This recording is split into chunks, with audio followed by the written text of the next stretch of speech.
재성이 말 들었지? 사람들은 언젠가 만나게 돼 있어. 그러니까 너무 가슴 아파하지 마. 그럼 나도 너희들이 되돌아올 거라고 믿고 이 미루나무에 1년에 하나씩 노란 손수건을 묶어둘게. 나중에 잊지 말고 꼭 돌아와. 전쟁의 상처를 잊기 위해 각각 미국과 에티오피아로 떠난 비무장지대 대성동 마을의 주민 최재성과 정희연. 친형제보다 더 친형제 같았던 그들은 60년 만에 비무장지대에서 다시 만난다. 하지만 그들은 전혀 생각하지 못했던 사이버상의 제2차 한국전쟁에 휘말리는데, 북한이 고용한 사이버 테러리스트가 비무장지대를 방문하려는 오바마 대통령을 노린다. 한반도가 또다시 전쟁으로 불타는 걸 막으려면 주한미군의 지대공 미사일을 장악한 해커를 일주일 안에 체포해야 한다. 세계 제1의 IT 강국 대한민국을 노리는 사이버 테러리스트들의 위험을 경고하는 소설 DMZ 남과 북, 그 어느 곳의 영토도 아닌 땅. 도서출판 글과 생각. 여우처럼 쇼핑하자 폭스마켓. 디자인 만족, 품질 만족, 가격 만족까지 깃털처럼 가볍고 시원한 황토평상복 상하 세트가 단돈 12,000원 무료 배송까지 해드립니다. 착한 가격에 하이퀄리티 에코 아웃도어 60여 종을 유통단계 축소로 폭스마켓에서 기존 가격보다 70에서 90% 할인된 놀라운 가격에 만나실 수 있습니다. 국민TV와 함께하는 참 좋은 쇼핑몰 폭스마켓. 문의는 1566-5476. 검색창에 폭스마켓을 입력하세요. 폭스마켓.co.kr.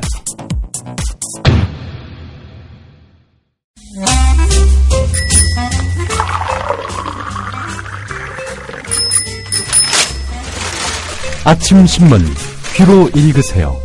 김영민의 조간 브리핑. 네, 오늘 아침 신문은 어떤 뉴스에 주목하고 있는지 살펴보겠습니다. 김영민의 조간 브리핑, 김영민 PD 나와 계십니다. 안녕하세요. 네, 안녕하십니까. 자, 내란 음모 사건과 관련된 기사들이 많이 줄었더군요. 한겨레 먼저 일면을 보니까 역사 왜곡 문제가 올라와 있더군요. 예, 그렇습니다.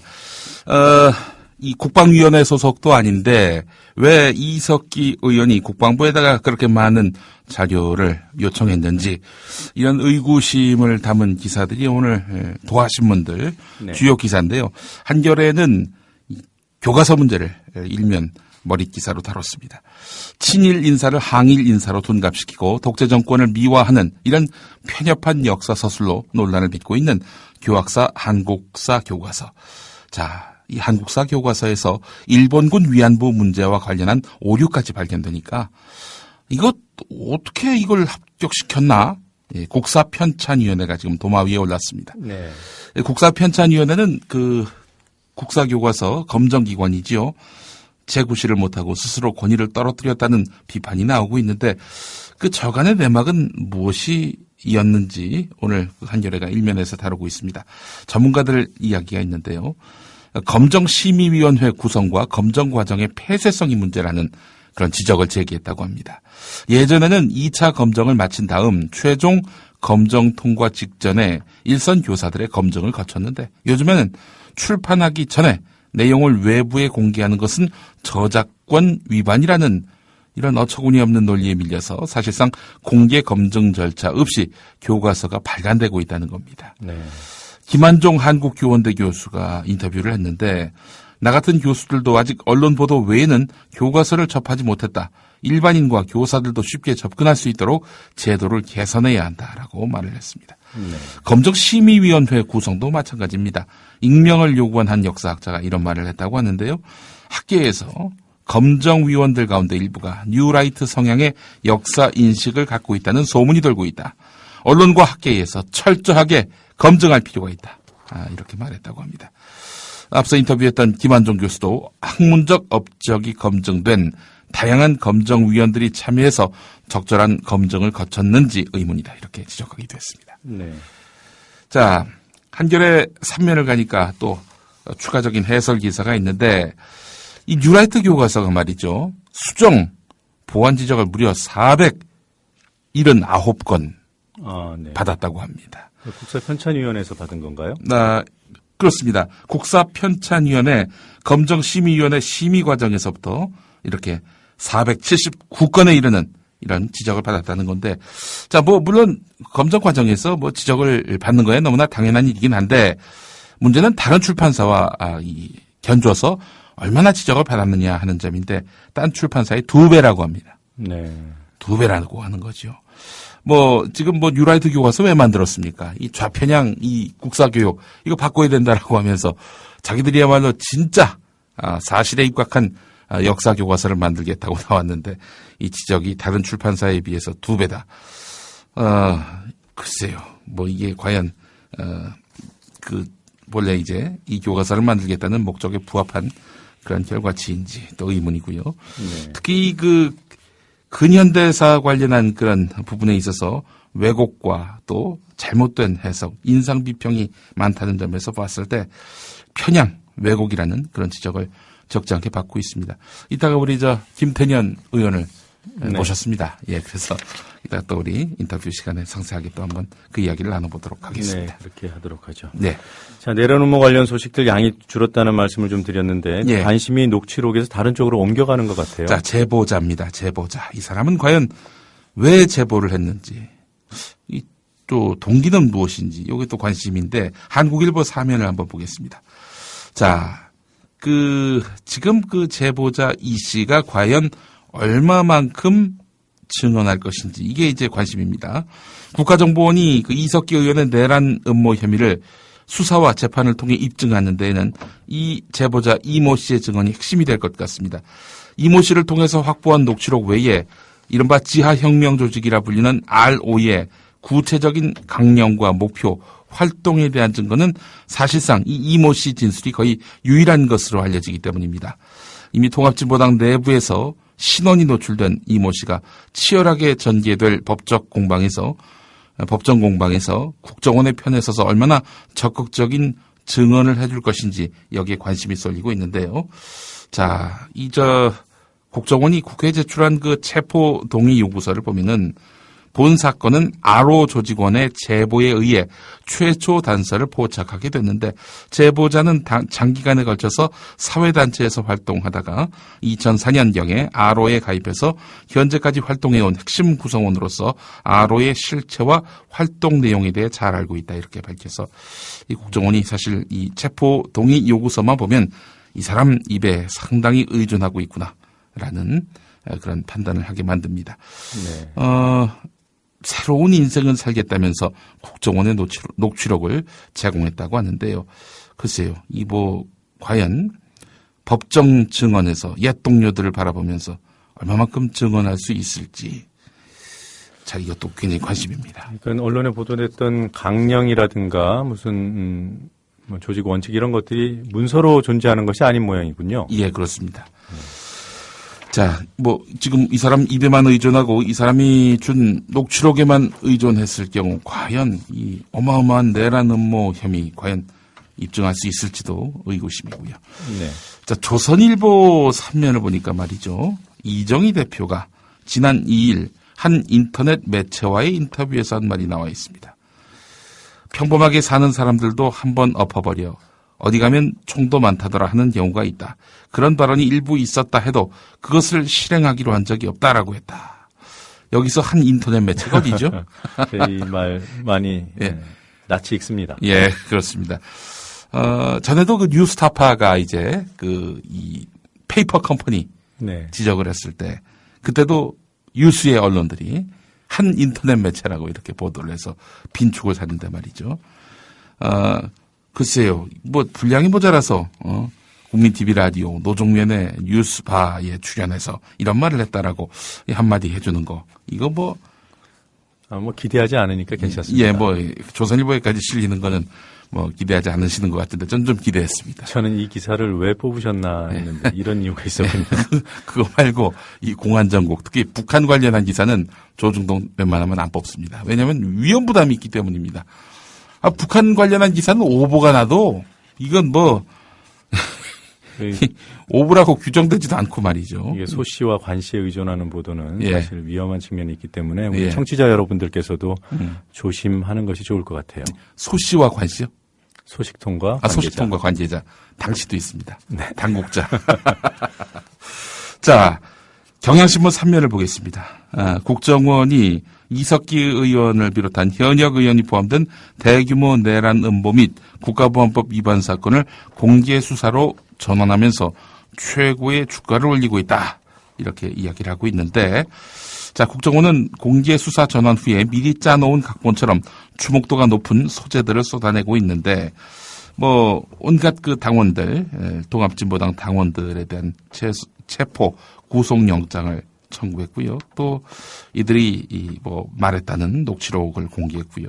또 현재 이렇게 또 이석기 의원에 대한 체포 동의 요구서를 제출하는 등 압박의 강도를 계속 높여가고 있는데, 경향신문은 이렇게 말합니다. 공안당국의 이러한 행태는 과거 권위주의 정권 시절의 국정원의 모습을 떠올리게 한다. 확실하지 않은 기획성 공안 수사를 통해 위기 타개 국면을 꾀한다는 것이다. 이번 사건만 놓고 보더라도 확정되지 않는 사안들로 여론몰이를 하고 있다는 의심을 지울 수 없다.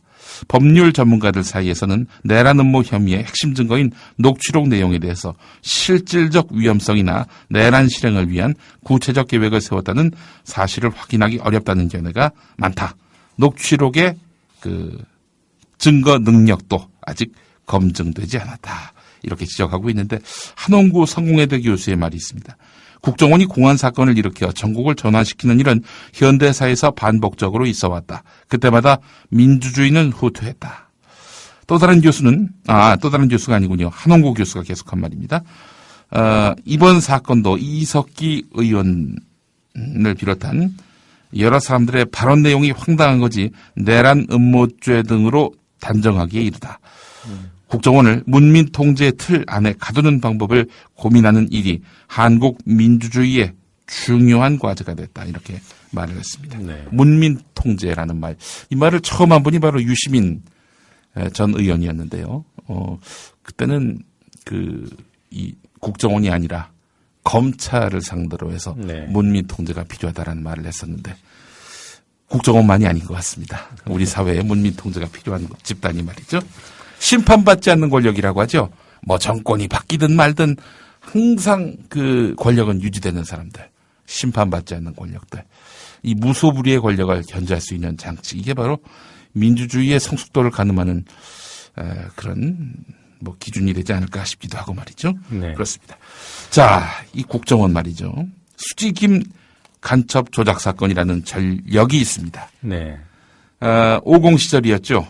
장세동 씨가 당시 국가안전기획부 안기부장이었던 때 수지김 간첩 조작 사건을 이제 획책했던 인물인데 말이죠.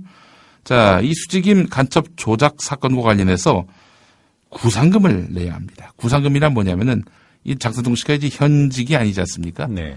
과거 이제 현직에 있을 때 벌였던 이런 일들에 대해서 말하자면은 그 조직이 나중에 피해자에게 보상을 하고 결국 생돈 나간 거 아니에요. 그렇죠. 그래서 과거 그 일을 획책했던 사람에게 당신 갚아야지. 우리가 저렇게 보상을 했는데 해가지고 이제 청구하는 게 구상금인데, 자, 이 구상금이 한 6억 3천여만 원 정도 됩니다. 네. 그런데 장세동 씨가 안 내고 있다는 거예요. 예. 자, 그래서 여러 가지로 논란이 되고 있는 상황인데, 이에 대해서 장세동 씨는 돈 없다 이렇게 나오고 있습니다. 네. 돈 없다.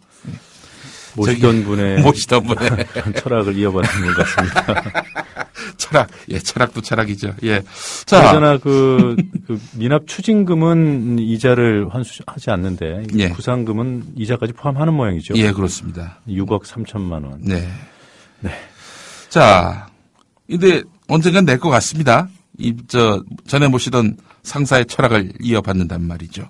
그러게요. 전두환 씨가 미납 추징금 1,672억을 자진 납부하기로 했다는 경향신문 일면 기사가 오늘 눈에 띕니다. 네. 근데 전두환 씨 같은 경우에는 자녀가 이제 네. 검찰에 소환되고 이런 압박이 있는 가운데서 네. 돈을 내기로 한 거 아닙니까? 그렇습니다. 장세동 씨도 그런 궁지에 몰릴까요? 예, 자녀가 있는지부터 우선 좀 확인해 봐야 될 것 같습니다만. 자, 또 자녀한테 비자금을 이렇게 줬는지도 한번 좀 봐야 될 것 같은데, 일단 노태우 씨가 이제 미납 추징금을 이제 전액 내겠다 이런 입장을 밝히지 않았습니까? 네. 자, 전두환 씨 역시 자진 납부하기로 의견을 모은 것으로 확인됐다는 오늘 경향신문 기사.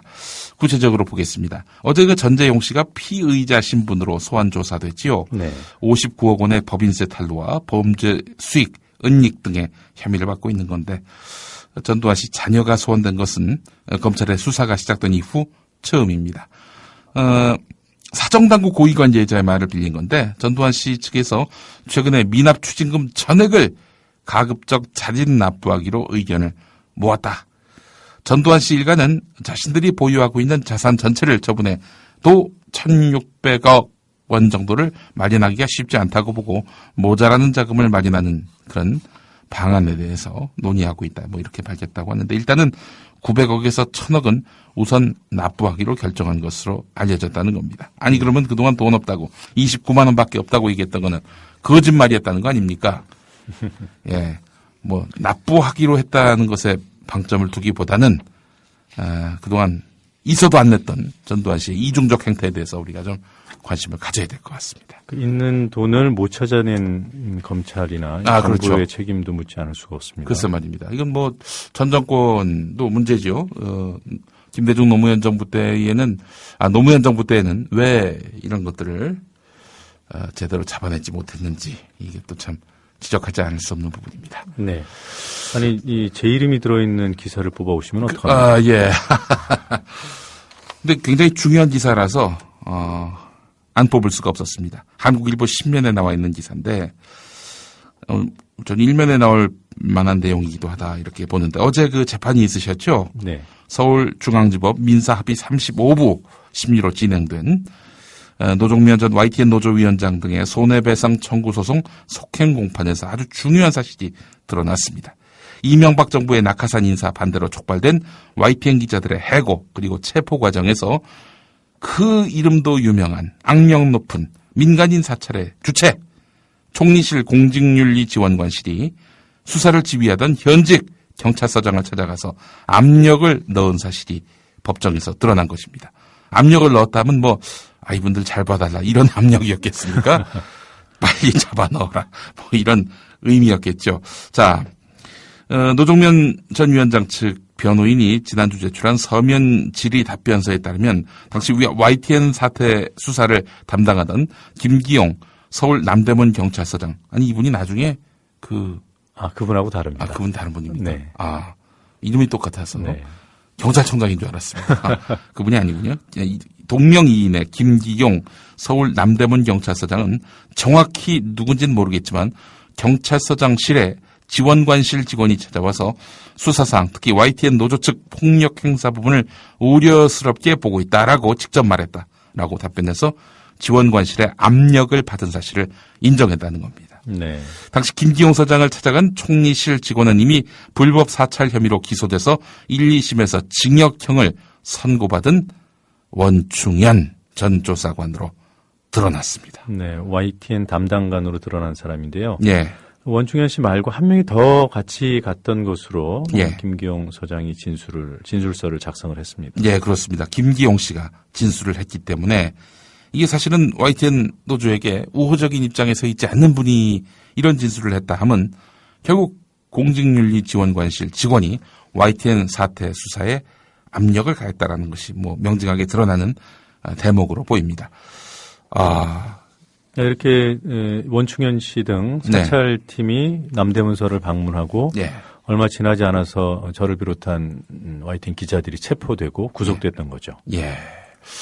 원충현 씨가 누군지 혹시 아십니까? 이름은 많이 들어봤습니다. 네, 민간인 사찰의 아주 주역으로 제가. 네, 이분이 YTN 담당자였는데 예. 2009년도 9월에요. 예. 중요한 문건 하나를 작성해서 예. 총리실과 청와대에 보고를 합니다. 예. 그 문건에 보면 지금 현직 그 YTN 사장이신 배석규 씨를 지칭해서 예. 강단과 지모를 겸비했다. 배석규 씨는 정부의 충성심이 돋보인다. 예. 그래서 사장을 시켜야 한다. 이런 이야기를 들으면은 진짜 제대로 된 언론사 사장이라면 막 화가 나서 이 사람 고소할 것 같은데요. 정권의 충성심이 있다? 아니 지금 언론사 사장 보고 그게 할 소리냐? 이게 이제 MB 정부의 충성심이 돋보인다 이렇게 평가가 돼 있었고 그렇게 그런 보고서가 작성되고 바로 또 사장이 되셨어요. 근데 정부가 바뀌었는데 지금도 예. 사장 자리를 굳건히 지키고 계십니다. 예. 어느 정권이든 충성하시는 모양인 것 같습니다. 또 이 말 잘못했다가 또 소송 나가는 거 아닌가 싶습니다. 자, 요즘에 우리 주변에 판치는 불량식품, 원산지 표기가, 네. 잘못된 경우도 적지 않은데요. 국가수 유전자 감식센터 법생물 연구실을 상대로 조선일보가 취재한 내용을 보면은 유명 업체의 도미초밥 알고 보니까 아프리카 틸라피아 생선이었다. 돼지고기로 만든 쇠고기 육포, 명태 넣은 대구탕. 이렇게 소비자들의 눈과 맛을 속이는 이런 형태들이 상당히 만연해 있다라는 건데 원산지를 속이는 이런 것들과 관련해서는 좀 명확한 또 조사가 있어야 될 것 같은데 지금 일본산인데 국산으로 러시아산으로 둔갑하는 이런 생선들이 있는 거 아닌가 시민들은 굉장히 걱정하고 있습니다. 이 부분에 관해서 명쾌한 답이 좀 빨리 나와야 될 것 같은데. 이 기사는 조선일보 기사네요. 예, 그렇습니다. 네, 조선일보는 이런 기사 좀 많이 썼으면 좋겠어요. 날씨도 많이 썼으면 좋겠습니다. 그래 오보 확률이 많이 줄어들 것 같고 말이죠. 재밌는 기사가 두 개가 나란히 있는데 한국일보 11면, 서울신문 1면인데요. 부자 동네일수록 송사가 많다라는 기사입니다. 네. 강남 등을 관할하는 중앙지법이 송사가 가장 많은 것으로 나타났고요. 민사가 가장 적은 곳은 서울 북부지법인 것으로 나타났습니다. 자, 서울신문 기사에서는 고학력, 대가족, 주택 보유자 중에 초고령자가 많은 동네가 강남이라는 겁니다. 강남. 한강 기준으로 강남이란 건데 이희연 서울대 교수 자료 분석 결과입니다. 네. 그래서 이 강남이 강북보다 장수도에 있어서 더 높다는 겁니다. 부자 동네일수록 송사가 많다. 강남이 강북보다 장수한다. 부자 동네일수록 송사가 많다는 것은 당연히 이해가 되고요. 예. 그리 놀랍지 않습니다. 그런데 네. 강남이 강북보다 장수한다. 네. 이것도 짐작은 했습니다만은 이렇게 통계를 보니까 속은 쓰리군요. 네, 그렇습니다. 그만큼 또 삶의 환경이 낙후된 곳에 계신 분들의 단명 확률이 더 높다는 얘기 아니겠습니까? 상대적으로. 네. 아쉽습니다. 자. 마지막 기사는, 노래를 소개해 드리려고 고른 기사입니다. 아, 그래요? 어제 방송의 날을 맞아서 전병헌 민주당 원내대표가 박근혜 대통령과 가볍게 대화를 나눌 수 있는 기회가 있었던 모양입니다. 왜 야당 대표 안 만나시는가 이렇게 전병헌 원내대표가 말하니까 박근혜 대통령이 제가 오히려 계속 거부당하고 있다라는 참으로 뚱딴지 같은 말씀을 하셔가지고 민주당으로 하여금 웬 동문서답을 하시느냐 이런 반응이 나왔다고 합니다. 네, 어떤 노래 골라주실지 짐작이 됩니다. 장기하와 얼굴들의 우리 지금 만나. 이 노래 준비했습니다. 네, 김 PD 수고했습니다. 예.